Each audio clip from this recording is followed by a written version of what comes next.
Hey guys, welcome to my channel. ఈరోజు నేను మీకు ఈ వెంకటేశ్వర స్వామి కటౌట్ ఎలా చేశాను, ఏమేమి మెటీరియల్ వాడానో చూపించబోతున్నాను. ఇది నేను ఒక 4 feet హైట్లో చేశాను. దీనికి యూస్ చేసిన మెటీరియల్ అంతా నేను డిస్క్రిప్షన్ బాక్స్లో పెడతా, మీకు కావాలి అంటే చెక్ చేసుకోవచ్చు. ఫస్ట్ నాకు కావాల్సిన డిజైన్ ఒక పేపర్ పైన గీసుకొని, తర్వాత అది దేనిపైన చేయాలో ఆ మెటీరియల్ తీసుకొని దానిపైన ట్రేస్ చేసి దాన్ని కట్ చేశాను. తర్వాత బేస్ కలర్ మొత్తం అన్నిటికీ వేసుకున్నాను. బ్లాక్ కలర్ బేస్ అనుకున్నాను కాబట్టి మొత్తం అన్నిటికీ బ్లాక్ పెయింట్ వేసేసాను.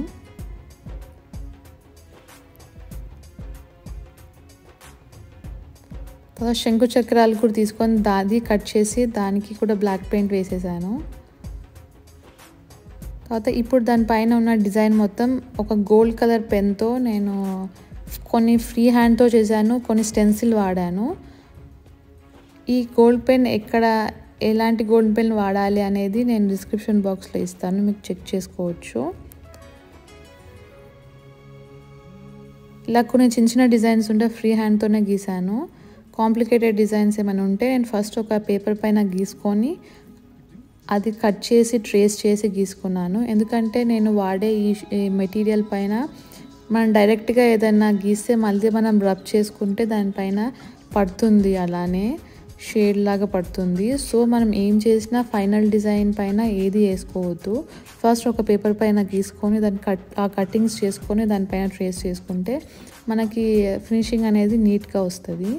సో నేను ఏ డిజైన్ అయినా సరే, ఏదైనా కాంప్లికేటెడ్ డిజైన్ ఉంటే పక్కా ఒక పేపర్ తీసుకొని దానిపైన ట్రేస్ చేసుకొని గీసుకున్నా.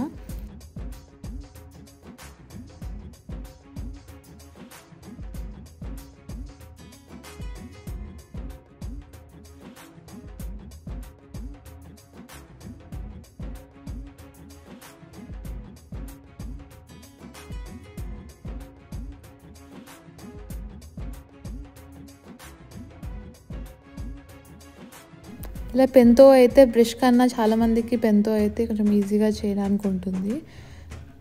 ఆట అలవాటు ఉన్న వాళ్ళకి బ్రష్తో ఈజీగా వస్తుంది, కానీ లేని వాళ్ళకి కొంచెం కష్టం అవుతుంది. కాబట్టి ఇది మాత్రం అందరూ చేసుకోవచ్చు, పెన్తోనే కాబట్టి మనం ఈజీగా గీసుకోవచ్చు.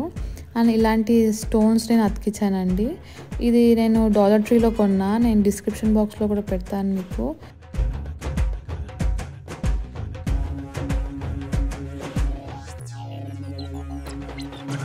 సో దీని వెనకాల decoration red colour back drop, so దానికోసం అనేది రెడ్ కలర్ స్టోన్స్ కూడా నేను యాడ్ చేస్తున్నా.